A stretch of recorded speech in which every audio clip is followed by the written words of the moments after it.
नमस्कार साथियों, आप देख रहे हैं बिहार समाचार, जहां आपको मिलती है बिहार की दिन भर की ताजा और बड़ी खबरें। आज की पहली खबर, बिहार के 24 जिलों में कोल्ड डे, 12 में घने कोहरे की चेतावनी। पटना समेत पूरे बिहार में कोल्ड डे की स्थिति बन गई। इस ठंड के सीजन में यह पहली बार हुआ है। मौसम विभाग के अनुसार यह स्थिति 12 से 15 डिग्री सेल्सियस के बीच बनी हुई है। 22 दिसंबर तक बनी रह सकती है। हवा में नमी 90% से अधिक है। अधिकतम और न्यूनतम तापमान का अंतर काफी कम हो गया है। पटना समेत बिहार के 24 जिलों में येलो अलर्ट जारी किया गया है।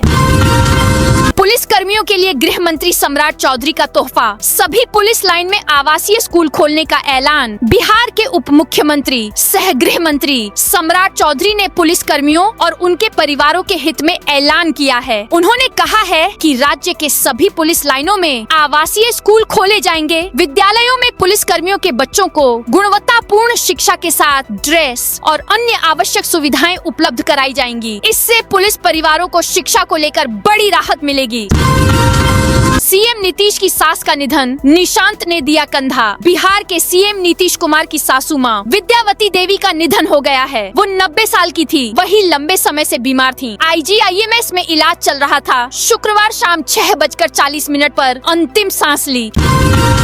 शराब, बालू और जमीन माफियाओं पर सीसीए लगेगा। शराब के साथ जब्त 1256 गाड़ियां की नीलामी होगी। डीएम डॉक्टर त्यागराजन एसआईएम ने जिला परिवहन पदाधिकारी और उत्पाद आयुक्त को गाड़ियां का मूल्यांकन कराकर नीलामी की प्रक्रिया समय सीमा के अंदर पूरा कराने का निर्देश दिया है। डीएम डॉक्टर त्यागराजन एसआईएम ने जिला परिवहन पदाधिकारी और उत्पाद आयुक्त को गाड़ियां का मूल्यांकन कराकर नीलामी की माफियाओं के खिलाफ सख्ती से कानूनी कार्रवाई करने और सभी चेक पोस्टों पर सघन जांच कराने का कहा। उन्होंने कहा कि शराब माफिया, बालू माफिया और भू माफिया के खिलाफ सीसीए के तहत कठोर कार्रवाई आएगी। बिहार में अवैध कब्जे पर बुलडोजर, सचिवालय में हथौड़ा। बिहार में गृह मंत्री सम्राट चौधरी के बुलडोजर एक्शन की चर्चा है। राजधानी पटना से लेकर जिलों तक में अवैध कब्जे हटाए जा रहे हैं। इस बीच सचिवालय में भी तोड़फोड़ शुरू हो गई है। हथौड़े चल रहे हैं। जहां सीएम नीतीश कुमार और सरकार के सभी मंत्रियों का ऑफिस है, वहां भी हो रही तोड़फोड़ की एक वजह सम्राट चौधरी बताए जा रहे हैं। लेकिन मामला अवैध कब्जा हटाने का नहीं, गलियारे को चौड़ा करने का है।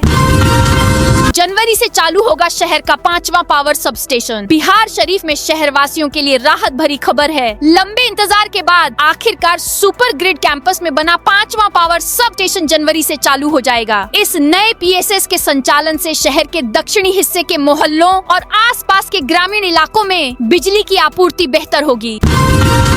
अंतरजातीय विवाह योजना में 3 दंपतियों को मिला अनुदान। पश्चिम चंपारण जिला प्रशासन ने अंतरजातीय विवाह प्रोत्साहन अनुदान योजना के तहत 3 दंपतियों को 1-1 लाख रुपए का अनुदान प्रदान किया है। जिला पदाधिकारी श्री तरनजोत सिंह ने अपने कार्यालय प्रकोष्ठ में आयोजित एक कार्यक्रम में इन तीनों दंपतियों को 1-1 लाख रुपए का सावधि जमा पत्र FD सौंपा। यह योजना सामाजिक समरसता, समानता और भाईचारे को बढ़ावा देने के उद्देश्य से संचालित की जा रही है। बिहार कांग्रेस नेता की बेटी की 1,26,00,000 की प्रॉपर्टी जब्त। एक्ट्रेस नेहा शर्मा पर मनी लॉन्ड्रिंग का केस। प्रवर्तन निदेशालय ED ने शुक्रवार को सट्टेबाजी केस में पूर्व cricketer Yuvraj Singh, Bollywood actor Sonu Sood, actress Neha Sharma समेत कई सेलेब्स की संपत्तियां जब्त की हैं। नेहा शर्मा बिहार कांग्रेस के नेता और पूर्व विधायक अजीत शर्मा की बेटी है। ED ने नेहा शर्मा की 1,26,00,000 रुपए जब्त की है, की संपत्ति को जब्त की है। रक्सौल में उप मुख्यमंत्री सम्राट चौधरी करेंगे विकास कार्यों का शिलान्यास। बिहार के उप मुख्यमंत्री सह गृह मंत्री सम्राट चौधरी आज रक्सौल पहुंचेंगे। यहां वे 100 करोड़ रुपए से अधिक की लागत वाली 1 दर्जन से ज्यादा विकास योजनाओं का शिलान्यास करेंगे। इन परियोजनाओं से रक्सौल और आसपास के शहरी तथा ग्रामीण क्षेत्रों की आधारभूत संरचना मजबूत होगी। लंबे समय से लंबित सड़कों, पुलों और स्वच्छता संबंधी समस्याओं के समाधान की दिशा में इसे एक महत्वपूर्ण कदम माना जा रहा है। नुसरत को झारखंड में नौकरी का ऑफर। डॉक्टर नुसरत परवीन आज संभालेंगी अपना कार्यभार। बिहार में हिजाब विवाद से जुड़ी आयुष चिकित्सक डॉक्टर नुसरत परवीन शनिवार को औपचारिक रूप से सेवा में योगदान देंगी। मुख्यमंत्री नीतीश कुमार से जुड़े एक कार्यक्रम के दौरान सामने आए घटनाक्रम के बाद उनके नौकरी ठुकराए जाने की खबरें आई थीं। राजकीय तिब्बी महाविद्यालय एवं अस्पताल प्रशासन ने डॉक्टर परवीन के ड्यूटी ज्वाइन करने की पुष्टि की है। दिल्ली में लालू यादव की आंख का operation. RJD supremo Lalu Prasad Yadav की आंख का दिल्ली में ऑपरेशन हुआ है। सेंटर फॉर साइट में उनका मोतियाबिंद का सफल ऑपरेशन किया गया है। लालू यादव की बड़ी बेटी और सांसद मीसा भारती ने ऑपरेशन के बाद की फोटो सोशल मीडिया पर शेयर की।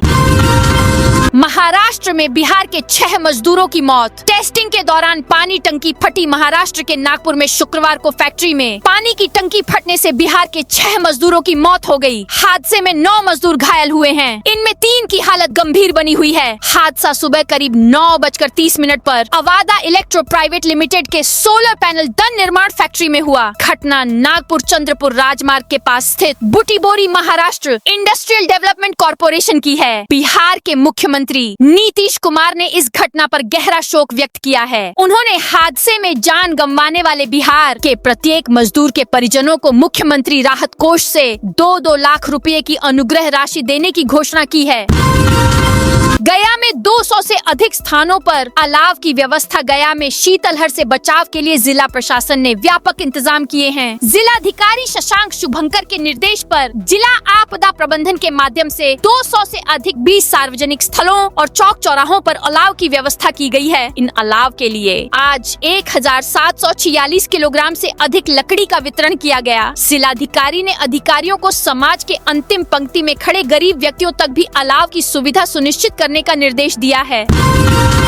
सिन्हवाड़ा में ठंड बढ़ने से जनजीवन प्रभावित। कक्षा 1 से 8 तक के स्कूल 22 दिसंबर तक बंद। दरभंगा जिले में बढ़ती शीतलहर के मद्देनजर कक्षा 1 से 8 तक के सभी सरकारी और निजी स्कूल 22 दिसंबर तक बंद कर दिए गए हैं। यह आदेश जिला शिक्षा पदाधिकारी दरभंगा द्वारा जारी किया गया है। इसी बीच जाले और सिन्हवाड़ा प्रखंडों में स्थित 3 नगर पंचायतों और एक नगर परिषद में अभी तक सार्वजनिक अलाव की व्यवस्था नहीं की गई है, जिससे स्थानीय लोग परेशान हैं।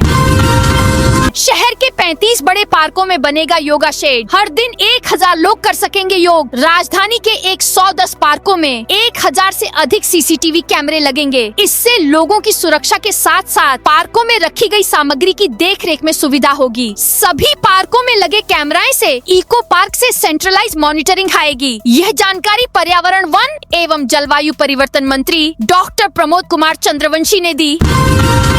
हिजाब कांड पर मायावती भड़की। बोली, नीतीश पश्चाताप करें। बसपा सुप्रीम मायावती हिजाब कांड को लेकर बिहार के मुख्यमंत्री नीतीश कुमार पर भड़क गईं। कहा, मुख्यमंत्री को अपनी गलती माने और पश्चाताप कर लें। कड़वा होते जा रहा विवाद खत्म करें। इसके अलावा उन्होंने कथावाचक पुंडरीक गोस्वामी को बहराइच में सलामी देने को नियमों से खिलवाड़ बताया। कहा, अब लोग कार्रवाई का इंतजार कर रहे हैं। ऐसी घटनाएं दोबारा न हो, इसलिए सख्ती से कदम उठाने चाहिए। पटना में शराब तस्करों पर सख्त कार्रवाई का निर्देश। पटना में शराबबंदी को और प्रभावी बनाने के लिए जिलाधिकारी डॉक्टर त्यागराजन एसएम ने मद्य निषेध एवं उत्पाद से जुड़े मामलों की आज समीक्षा की। बैठक में डीएम ने साफ कहा कि पूर्ण शराबबंदी वाले राज्य में किसी भी तरह की लापरवाही, मिलीभगत या अनियमितता बर्दाश्त नहीं की जाएगी। डीएम ने अधिकारियों को निर्देश दिया कि शराब माफियाओं के खिलाफ विधि सम्मत सख्त कार्रवाई की जाए। मोतिहारी मीना बाजार में गर्जा बुलडोजर। हटा अतिक्रमण। मोतिहारी शहर के मीना बाजार गांधी चौक स्थित मेन गेट से शुक्रवार को जिला प्रशासन ने दशकों पुराने अवैध अतिक्रमण को हटा दिया। इस कार्रवाई के बाद प्रभावित व्यापारियों और कारीगरों में चिंता का माहौल देखा गया। मीना बाजार के मेन गेट के पास पिछले कई दशकों से चाबी काटने, ताले बनाने और डुप्लीकेट चाबी तैयार करने वाली छोटी दुकानें संचालित हो रही थीं। स्थानीय निवासियों के अनुसार यह अतिक्रमण 1970 के दशक से मौजूद था। औरंगाबाद में प्रशासन गांव की ओर अभियान का शुभारंभ। औरंगाबाद में सुशासन सप्ताह के अवसर पर कुटुंबा प्रखंड अंतर्गत रिसियप स्थित पंचायत सरकार भवन परिसर में प्रशासन गांव की ओर अभियान के तहत एक दिवसीय शिविर का आयोजन किया गया। शुक्रवार को भारी ठंड होने के बावजूद भी शिविर में ग्रामीणों की भीड़ उमड़ पड़ी। शिविर का उद्देश्य ग्रामीणों को सरकारी योजनाओं एवं सेवाओं का लाभ उनके गाँव में ही उपलब्ध कराना रहा। राज्य में 1500, पटना में 300 चार्जिंग स्टेशन लगेंगे। राज्य में इलेक्ट्रिक वाहनों को बढ़ावा देने के लिए चार्जिंग स्टेशन बनाए जाएंगे। पटना में 300, राज्य में 1500 से अधिक चार्जिंग स्टेशन बनेंगे। ये स्टेशन पेट्रोल पंपों, रेस्टोरेंट्स और ढाबों पर स्थापित किए जाएंगे। उप मुख्यमंत्री सम्राट चौधरी ने यह जानकारी दी। वे पटना में बिहार के मुख्य सचिव, प्रत्यय अमृत और परिवहन विभाग के अधिकारियों के साथ समीक्षा बैठक कर रहे थे। उन्होंने कहा कि भविष्य की परिवहन जरूरतों और पर्यावरण संरक्षण को देखते हुए यह कदम जरूरी है।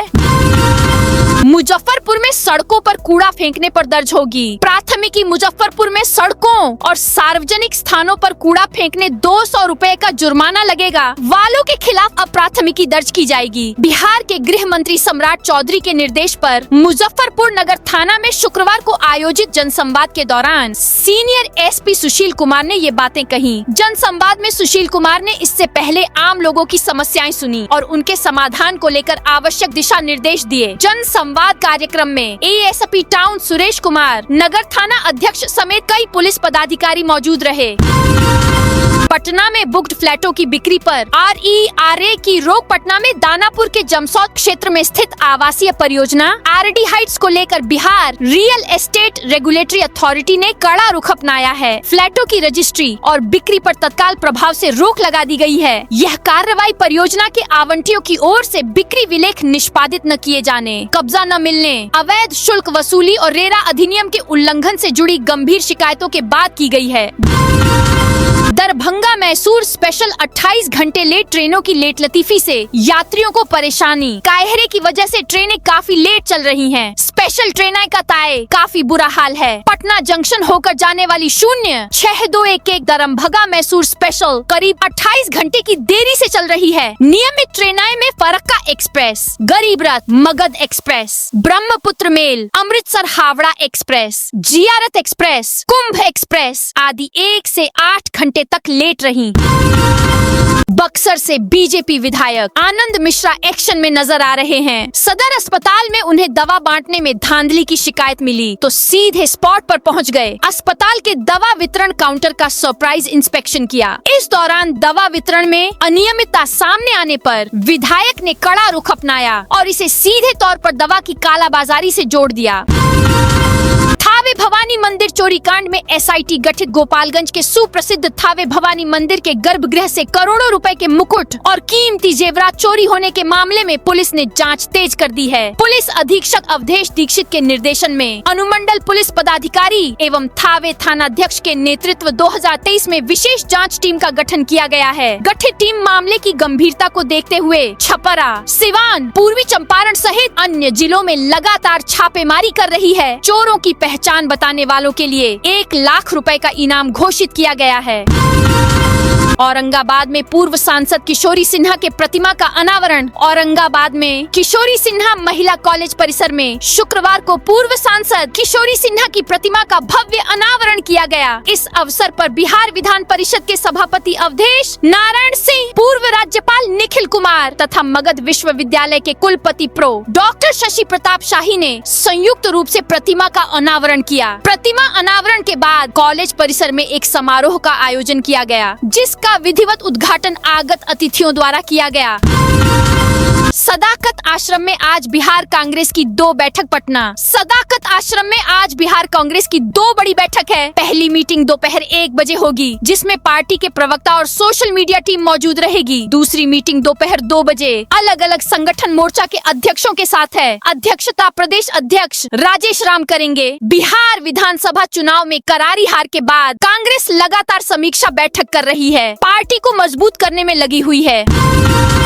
घर बैठे छात्र छात्राएं 2 लाख किताबों को कर सकेंगी बुक मगध। महिला कॉलेज की छात्राएं अब घर बैठे बस एक क्लिक से लाइब्रेरी की पुस्तकों को देख सकती हैं। कॉलेज की लाइब्रेरी से ई ग्रंथालय को जोड़ा जाएगा। यूजर आईडी और पासवर्ड डालकर छात्राएं अपने जरूरत वाली किताब को सर्च करके देख सकती हैं। अगर वह किताब लाइब्रेरी में उपलब्ध होगी तो उसे बुक कर सकती हैं और फिर कॉलेज में आकर इशू करवा सकती हैं। अगर वह बुक लाइब्रेरी में अवेलेबल नहीं होगी तो वह रिक्वेस्ट भी डाल सकती है कि अगली टाइम जब यह किताब रिटर्न हो तो वह उन्हें इशू हो जाए। बिहार में 1,34,000 से अधिक साइबर फ्रॉड की शिकायत। बिहार में आर्थिक अपराध इकाई की ओर से नवंबर 2025 तक साइबर फ्रॉड के मामलों से संबंधित आंकड़े जारी किए गए हैं। जारी आंकड़ों के मुताबिक इस वर्ष एनसीआरपी पर साइबर ठगी के 1,10,000, सोशल मीडिया और अन्य साइबर अपराध से संबंधित कुल 24,100 ऑनलाइन शिकायतें मिली है। नवजात खरीद बिक्री मामले में ग्रामीण डॉक्टर समेत 3 गिरफ्तार। भोजपुर पुलिस ने नवजात खरीद बिक्री मामले में ग्रामीण चिकित्सक समेत 3 आरोपियों को गिरफ्तार किया है। अब तक बच्चे की बरामदगी नहीं हो सकी है। अगियाव पीएचसी के बाहर साजिश रची गई थी। झारखंड की एक महिला को 4 लाख में बेचा था। घटना गढ़नी थाना क्षेत्र की है। जमीन बिक्री केस में फाइल आगे बढ़ाने मांगे पैसे। जमीन को बिक्री से रोकी गई सूची से हटाने की फाइल आगे बढ़ाने के लिए 8,000 रुपए रिश्वत लेते नाजिर श्यामचंद्र किशोर को निगरानी विभाग की टीम ने गिरफ्तार कर लिया। गिरफ्तार नाजिर मुजफ्फरपुर के गोबरसही का निवासी है और वह 2 सालों से मोतीपुर अंचल कार्यालय में पदस्थापित था। टीम ने शुक्रवार सुबह करीब 10 बजे मोतीपुर अंचल कार्यालय से नाजिर के पास से 8,000 रुपए बरामद किए। पीएमसीएच में 22 दिसंबर से 60 बेड का इमरजेंसी वार्ड। पीएमसीएच में अत्याधुनिक सुविधाओं से लैस 60 बेड के मेडिकल इमरजेंसी वार्ड की सुविधा 22 दिसंबर से मिलेगी। यह वार्ड नए भवन के दूसरे फ्लोर पर तैयार हो गया है। इसमें सभी बेड पर multi parameter monitor, suction machine, oxygen support और नर्स कॉल बेल जैसी आधुनिक सुविधाएं उपलब्ध कराई गई हैं। इससे गंभीर मरीजों की 24 घंटे सघन निगरानी संभव हो सकेगी। बीजेपी के नए कार्यकारी अध्यक्ष नितिन नवीन से मिले पीएम मोदी। बीजेपी के नए राष्ट्रीय कार्यकारी अध्यक्ष नितिन नवीन ने शुक्रवार को प्रधानमंत्री नरेंद्र मोदी से मुलाकात की। इस दौरान पीएम मोदी ने उन्हें नई जिम्मेदारी की शुभकामनाएं दी। एक्स हैंडल पर मुलाकात का जिक्र करके हुए पोस्ट भी किया। पीएम मोदी ने कहा कि उनका संगठनात्मक और प्रशासनिक अनुभव बीजेपी के लिए बहुमूल्य साबित होगा। इससे पहले नितिन नवीन ने पार्टी के पूर्व अध्यक्षों समेत वरिष्ठ नेताओं से मुलाकात की थी। उत्तर दक्षिण दोनों तरफ से पटना में आना जाना होगा। आसान गंगा नदी पर रिंग रोड बनेगा। गंगा नदी के उत्तरी किनारे दिगवारा से परमानंदपुर, सोनपुर होते हुए बिदुपुर तक गंगा पथ का निर्माण होगा। पटना और आसपास के शहरों में बढ़ती आबादी के कारण ट्रैफिक की समस्या लगातार बढ़ रही है। इसी को देखते हुए बिहार सरकार ने यह निर्णय लिया है। उत्तरी किनारे बनने वाले गंगा पथ की लंबाई करीब 46 किलोमीटर होगी। जहानाबाद में रात्रि प्रहरियों को 18 महीने से मानदेय नहीं मिला। जहानाबाद के मध्य विद्यालयों में कार्यरत रात्रि प्रहरियों को पिछले 18 महीनों से मानदेय का भुगतान नहीं हुआ है। इन प्रहरियों ने अपनी बकाया राशि के भुगतान के लिए जिलाधिकारी से गुहार 18 महीने से मानदेय नहीं मिला। जहानाबाद के मध्य विद्यालयों में कार्यरत रात्रि प्रहरियों को पिछले 18 महीनों से मानदेय का भुगतान नहीं हुआ है। इन प्रहरियों ने अपनी बकाया राशि के भुगतान के लिए जिलाधिकारी से गुहार लगाई है। रात्रि प्रहरी कमलेश पासवान ने बताया कि जिले के सभी मध्य विद्यालयों में एक गैर सरकारी संगठन के माध्यम से नाइट गार्ड की भर्ती की गई थी। इंडस्ट्रीज को लेकर हर शुक्रवार होगा उद्योग संवाद। दरभंगा के जिलाधिकारी कौशल कुमार की अध्यक्षता में जिले में नए उद्योगों की स्थापना को प्रोत्साहित करने को लेकर एक महत्वपूर्ण समीक्षा बैठक आयोजित की गई। बैठक में महाप्रबंधक जिला उद्योग केंद्र दरभंगा एवं उप महाप्रबंधक ब्याड़ा दरभंगा उपस्थित रहे। भभुआ कृषि मेले में किसानों को अनुदान पर कृषि यंत्र। कैमूर में भभुआ कृषि भवन परिसर में 2 दिवसीय कृषि मेले का आयोजन किया गया, जहां किसानों को सरकारी अनुदान पर आधुनिक कृषि यंत्र उपलब्ध कराए जा रहे हैं। मेले में जिले के विभिन्न प्रखंडों से बड़ी संख्या में किसान पहुंच रहे हैं और अपनी आवश्यकता अनुसार उपकरण खरीद रहे हैं। मधुबनी में एसएसबी ने 10 लाख नेपाली रुपए जब्त किए। मधुबनी में भारत नेपाल सीमा पर सशस्त्र सीमा बल एसएसबी की 48वीं बटालियन ने बड़ी कार्रवाई की है। जवानों ने अलग अलग अभियानों में 10 लाख नेपाली रुपए के साथ एक महिला को हिरासत में लिया, जबकि 1170 बोतल नेपाली शराब और 2 मोटरसाइकिलें जब्त की हैं। हालांकि इस दौरान तस्कर मौके से भागने में सफल रहे। पैक्स पर 2050 रुपए में धान खरीद का आरोप। कैमूर के चैनपुर प्रखंड स्थित बी और मानपुर पैक्स पर सरकार द्वारा निर्धारित समर्थन मूल्य एमएसपी से कम दर पर धान खरीदने का आरोप लगा है। इस मामले को लेकर एक किसान ने भभुआ स्थित सहकारिता कार्यालय में शिकायत दर्ज कराई है। किसान मकसूदन सिंह ने बताया कि सरकार ने धान का समर्थन मूल्य 2369 रुपए प्रति क्विंटल निर्धारित किया है, लेकिन पैक्स अध्यक्ष उनके धान को 2050 रुपए प्रति क्विंटल की दर से खरीदने की बात कह रहे हैं। मोतिहारी एसपी ने लगाया जनता दरबार। डीजीपी के निर्देश पर 70 से अधिक मामलों की सुनवाई। मोतिहारी में डीजीपी के निर्देश पर पुलिस अधीक्षक स्वर्ण प्रभात जनता दरबार आयोजित कर रहे हैं। इसका उद्देश्य आम जनता की समस्याओं का त्वरित समाधान करना है। लोग बड़ी संख्या में थाना परिसरों में पहुंचकर अपनी समस्याओं का मौके पर ही समाधान करा रहे हैं। इंडो नेपाल सीमा पर 443 बोतल शराब और 2 बाइक जब्त। भारत नेपाल अंतर्राष्ट्रीय सीमा पर तस्करी के खिलाफ सशस्त्र सीमा बल ने एक बार फिर बड़ी सफलता हासिल की है। एसएसबी 45वीं बटालियन की सीमा चौकी न्योर बीओपी न्योर के जवानों ने गश्ती के दौरान 2 मोटरसाइकिल के साथ भारी मात्रा में नेपाली शराब बरामद की है। कुल 443 बोतल नेपाली देसी शराब, जिसकी मात्रा लगभग 132.9 लीटर जब्त की गयी। राजगीर महोत्सव में पंजाबी जूतियों, गुजरात की बेडशीट्स की डिमांड ऐतिहासिक नगरी राजगीर इन दिनों महोत्सव की रंगत में डूबी हुई है। यहाँ आयोजित राजगीर महोत्सव के अंतर्गत स्टेट गेस्ट हाउस मैदान परिसर में लगा ग्राम श्री मेला हस्तशिल्प प्रेमियों के लिए किसी तीर्थ से कम नहीं है। देश के विभिन्न कोनों से आए कारीगरों ने अपनी पारंपरिक कला का ऐसा अद्भुत प्रदर्शन किया है कि मेला देखने वालों के लिए मिनी इंडिया की सजीव तस्वीर बन गया है। पटना में 5500 घर और दुकानों का बढ़ेगा प्रॉपर्टी टैक्स। पटना नगर निगम ने 19 सड़कों की कैटेगरी बदल दी है। इन्हें मुख्य सड़क से प्रधान मुख्य सड़क श्रेणी में अपग्रेड कर दिया है। इस कारण इन सड़कों पर मौजूद घर और दुकानों में रहने वाले लोगों को अब पहले से 1.5 गुना ज्यादा प्रॉपर्टी टैक्स चुकाना होगा।